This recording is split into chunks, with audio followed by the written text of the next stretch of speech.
Welcome to Family Pictures USA Local in Southwest Florida, where we tell local stories through the lens of the family album. Today, we invited folks we met at our photo sharing events to the studio. We have a beautiful live audience with even more stories and photos to share. Let's first meet the Gonzalez family from LaBelle, Florida. 4 generations came to our photo sharing event in Immokalee. Let's take a look. Growing up, we would go to my grandparents' house a lot. And we would have barbecues. My Uncle Leon was so good at making fajitas. His fajitas were the best. And the guys would end up playing cards. And not a lot of the other cousins my age got to see that because everybody gets older and they have their own families. But that time is so precious to me to even remember, that's what family is. We love each other, we get together normally and regularly, and now it's just so much harder to do those things because they're so big. How is this a Southwest Florida story? Well, this was in Southwest Florida. Where was that with her wedding? At Cape Coral. Cape Coral. And all of us live here now. There were times when some of us moved to Texas and everybody came back. So we all live within 40 miles of each other in Southwest Florida. So LaBelle, Immokalee, Fort Myers, the Cape. We've stayed close, Felda. So when I talk about my family, I realize how lucky I am that we all live so close. Bianca and Leon, welcome. How are you guys doing? We're doing great. Thank you for having us. So what led you to decide to bring your family to the family community photo sharing event?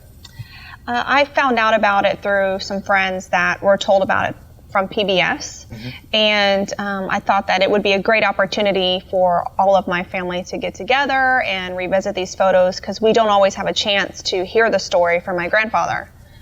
And so many of us went to Immokalee to share the pictures and hear what my grandpa had to say about them.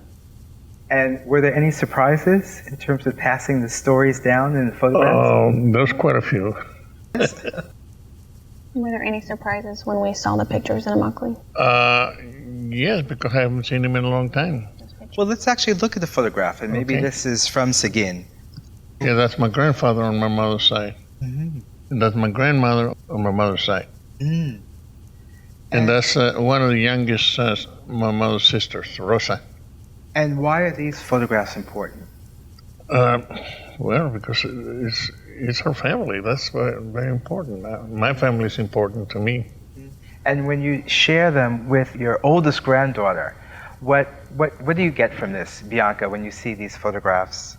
I feel pride. I mean, back then in Seguin, Texas, my grandfather was one of the first Mexican Americans that settled there. My great-grandmother, my grandpa's mom, was one of the first Mexican Americans to graduate from the high school there. And my grandfather owned a general store.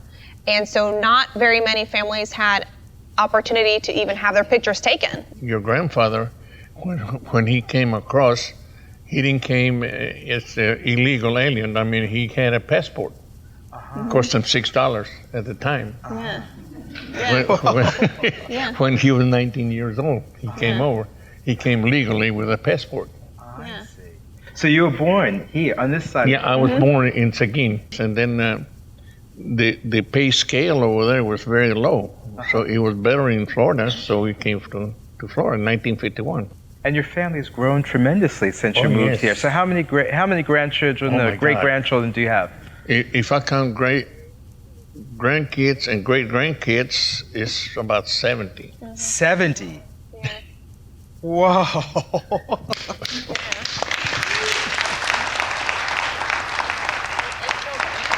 So Bianca, you are the oldest granddaughter. When you look at these photographs that get passed down, what do you learn from them, and what do you think is important to pass down to the next generation with them? This picture that we're looking at now is one of my favorite pictures. My mom is the young lady sitting on the car. And it's one of my favorite pictures because it shows family. They drove far to see each other. They love each other. And my grandmother had her mother-in-law and her mom together to visit. She's the oldest granddaughter, but not the oldest grandson. The oldest grandson is 41. I see. Second oldest is 40.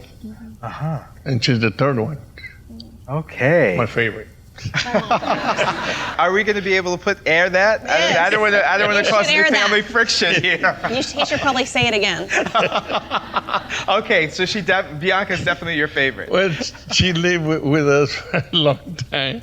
She stayed with us because we love her and she loved my parents. So what do you remember about this particular day? Well, besides being my father, he was my best friend. Or he would talk to me, and we were very close. Mm-hmm. Very close. Mm-hmm. He was born in 1903. Mm-hmm. I was born in 1935. He had all kinds of jobs, my father. He was in the Mexican Revolution. Wow. The revolution started in 1910. He was a young fellow. Then at 14, he was tall, he was big. Mm-hmm. So he enlisted in the army.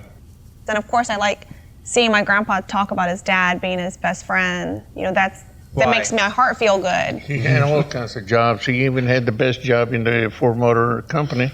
As a laborer, he was a tool and die maker. Mm-hmm. And that was the best paying job at Ford Motor Company. Mm-hmm.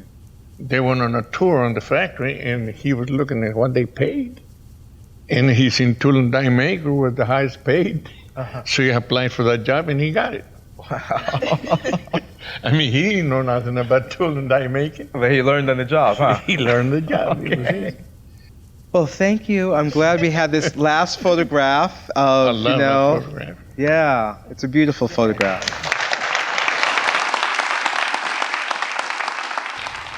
Up next, we meet an incredible young woman who has redefined what she calls family. This is my sister, who I have power of attorney over. She inspires me. She makes me courageous. She makes me make the right choices that I probably wouldn't have made in my 20-year-old brain. It makes me rethink how I do things because I know she's watching, and she brings things up that she didn't like that I did, and she corrects me and she builds me up, and I'm forever grateful for her and this photo. This is my family. This is the most complete family I've ever had. They are a rock. They are a foundation for my sister and I, that if we do fail, we know that we can come running back home. Tell me about this photograph. Who's in this image? It's, from what I know, it's me. I was born in Haiti, and that picture is taken in Haiti. I believe I had to be about 6 months old at that time. And you now live in Naples, so did you move from Haiti to Naples? No, it's a long story. I moved from Haiti, went to the Bahamas when I was 2, and to America when I was 4. We lived in West Palm, and I believe in the 3rd grade I moved to Fort Myers. And my mom had my sister while we were there in 2001. She was about 8.5 years younger than me. And then we lived in Fort Myers, and then we moved to the Cape Coral area. And my mom was deported in 2005. Your mom was deported? Yes. And left the country? Yes. She was forced to leave the... Yeah, in 2005. So at the time she was married to my stepfather, and so my stepfather eventually moved us to Clewiston. My stepfather, he was very young when he took us on. I believe he was 29 when he kind of took me and my sister on, and I give him credit for that, for keeping us together. And he didn't really know how to take care of 2 girls or to really take care of himself. And so we lived in that trailer, and we were very poor. We barely had any food at times. As I said, there were holes in the floor, and we didn't have AC in that trailer the whole time we lived there. We lived there for about 3 years. And I think the first 1.5 years to 2 years, we didn't have hot running water. We had to boil water and wash ourselves with it. And so after I graduated, he worked at Domino's part-time during the weekend, so that wasn't enough to support us. And so the lights would go off about 2 to 3 times a year, and I just counted on it. It was just something that happened. And one day, the lights went off, and I felt like I heard a voice that said, "You're getting out of here today." And I had a mentor, her name was Miss Jackson, and she had promised us an AC for me and my sister's room. And I called her and I said, hey, I think God just told me that I'm getting out of here today and I don't need that AC anymore. And she's like, what? What are you talking about? And I'm like, I'm getting out of here today. And so me and Kayla, I'd been at her house one day, and she was like, Mom, if Watts ever needs a place to stay, like, could she come here? And she's like, yeah, people come and stay with us all the time. You can come. I always say she never knew what she was getting into at that time. Sarah and Emily meet each other for the first time that Sarah, day. your younger sister. Yeah, the two in the And picture. Emily, I Yep. see. And they became sisters from that point on. We ended up staying with the Millers, who are my white family. Months later, he's like, you guys can stay in the house as long as you want.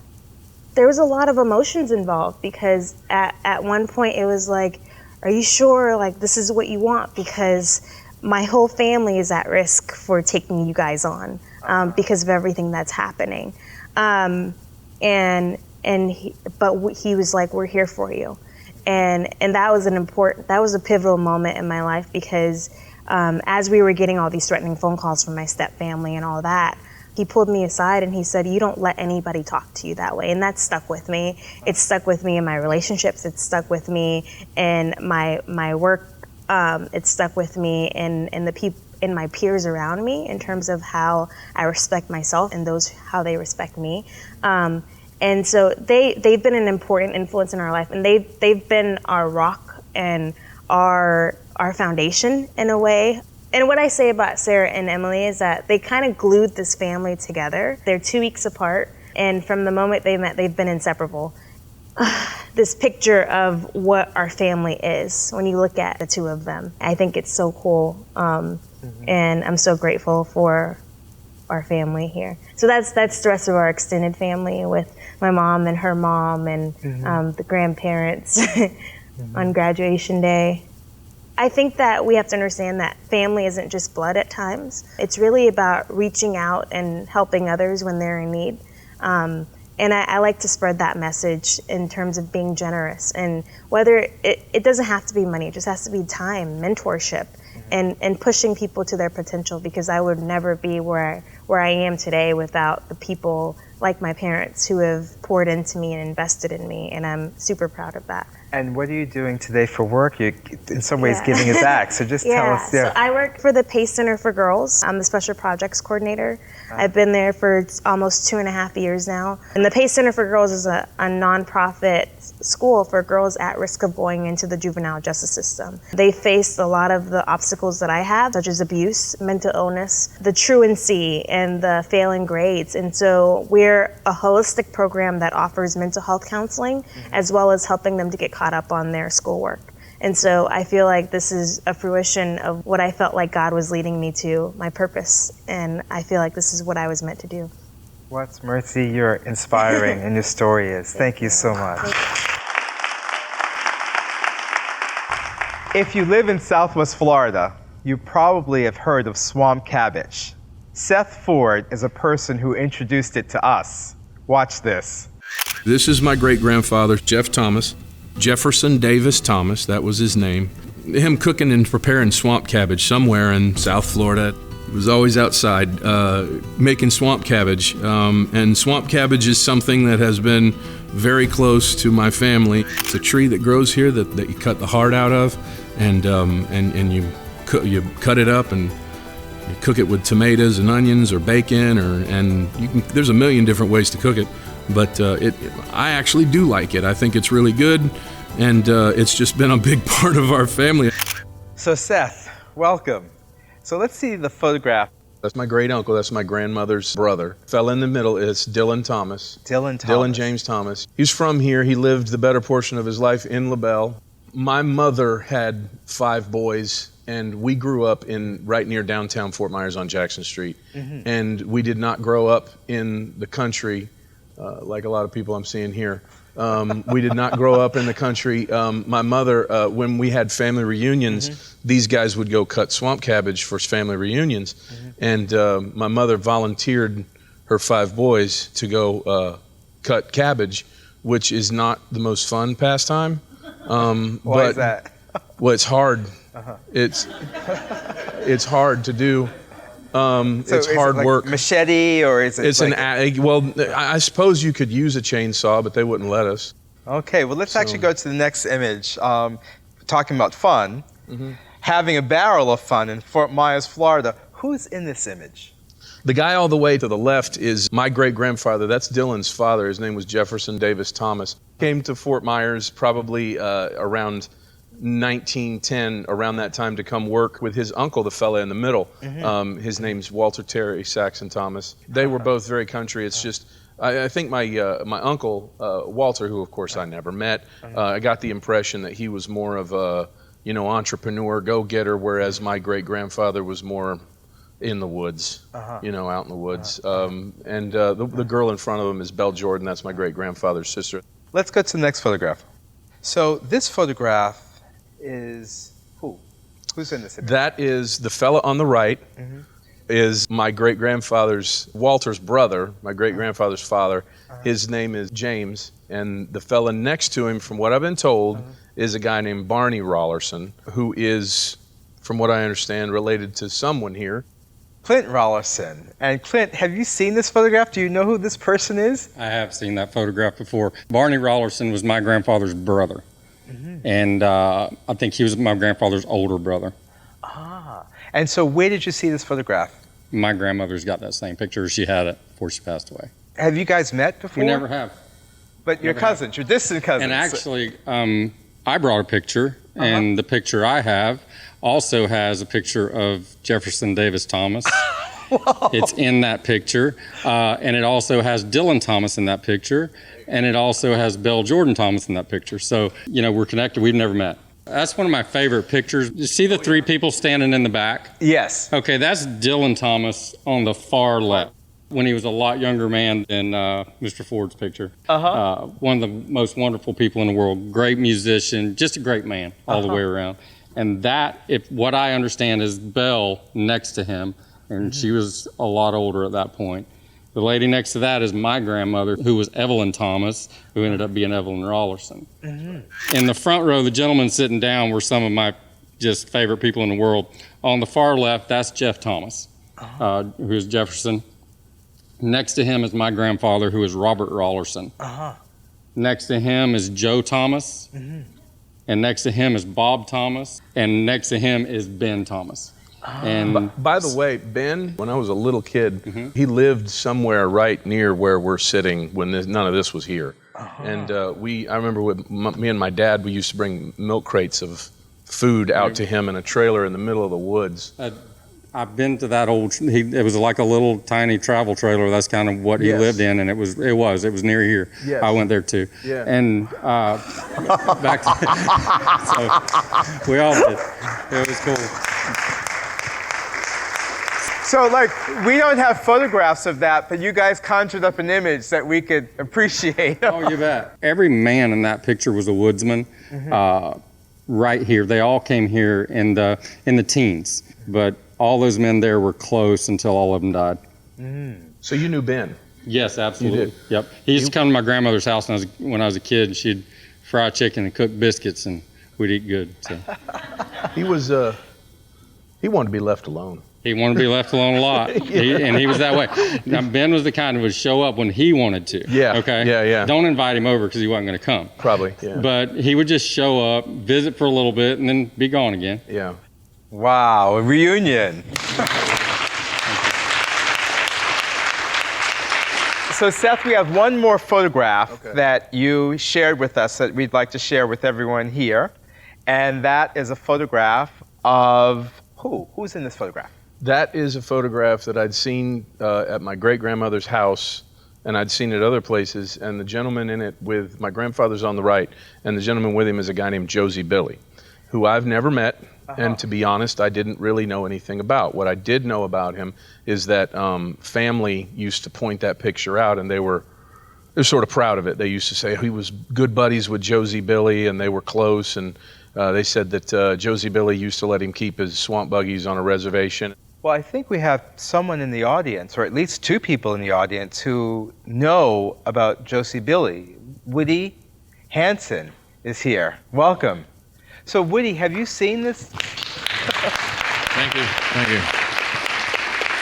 Now I know your grandfather actually spent time with the Seminoles and photographed them extensively. You showed me that archive. Have you seen this photograph before? And who was Josie Billy? Yes, I've seen the photograph before. Josie Billy is generally recognized as the most powerful medicine man from the Miccosukee tribe. He was born in 1890. He came into my office, my dad and I, the week before he died to tell my father he was going to die. He did the next week, and it was in 1980 in the winter. Josie has a huge mystical story and mythology around him, and even to this day. And he's renowned for being able to make lightning hit your cheeky by using the resin from a pine tree that had been hit by lightning. He's the most powerful medicine man the Miccosukee tribe has ever had. And that's known today. Yeah, I could hear you getting emotional about this. How did these stories pass down to you, and how did it affect your family? My granddad spent his whole life with the Indians, with the Seminoles, and he lived on Big Cypress Reservation. And after my dad passed away in 2005, and so all these pictures and related archival materials, started showing up in his house. I didn't know anything about it. Last year, I donated to the Atatiki Museum our family archives, and it contained over 6,000 items. Pictures, drawings by children, letters from presidents. The power of those photographs enabled me to cross over into their world, and they therefore, because of the photographs, trusted me and shared sacred ceremonies, and I'm able to go places that most white people are not allowed to go because of our family photos. Seth, discovered this image. What would you suggest he do with this image? He can come with me, and I'll take him to the Tamiami Trail, and I will introduce him to that man's daughter, who's 105 years old. Wow. And she's special. Thank you, Woody. Thank you. And Seth, I think you hit the jackpot, because there's someone else who has a family image with Josie Billy. Pam Brown, do you have that image with you? Yes, my grandfather and Josie Billy were friends also. I guess there were a small group of people back then, and they all knew each other. My great-grandfather had a trading post with the Seminole Indians in the late 1800s, and my grandfather and a bunch of the other children grew up on the reservation at Big Cypress, and my grandfather, Frank, was friends with Josie, and I had a picture of them when they were boys and then as older men.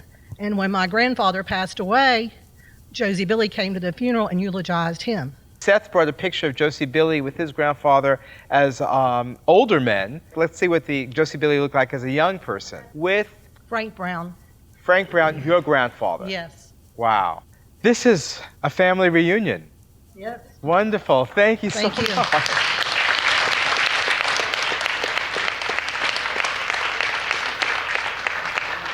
So speaking of family reunions, now we're going to turn to the audience and ask everyone to hold up an image. How many people brought images today? So everyone who brought an image today, let's hold it up. Awesome, awesome. Who's the youngest person who brought the image? You stand up. Let's see you. Wonderful. Someone brought a milk jar, right? Wow. We have cowboys representing. Awesome, awesome. We want to invite you to share your family pictures to create a national family photo album. Go to pbs.org/FamilyPicturesUSA or share them on social media using hashtag FamilyPicturesUSA.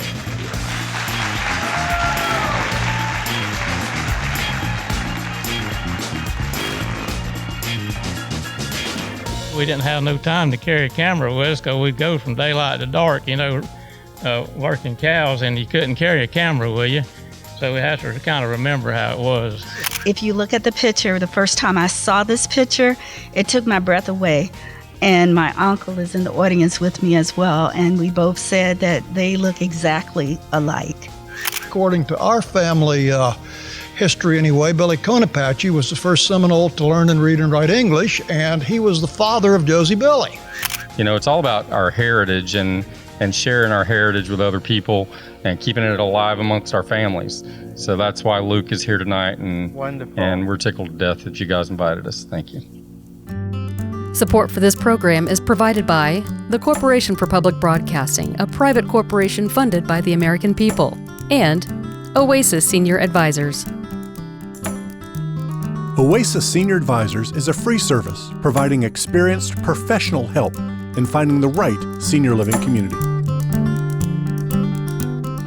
Thanks for watching. Join us in using family photos to bring America together. Share your photos and don't forget to tag us. Family Pictures USA.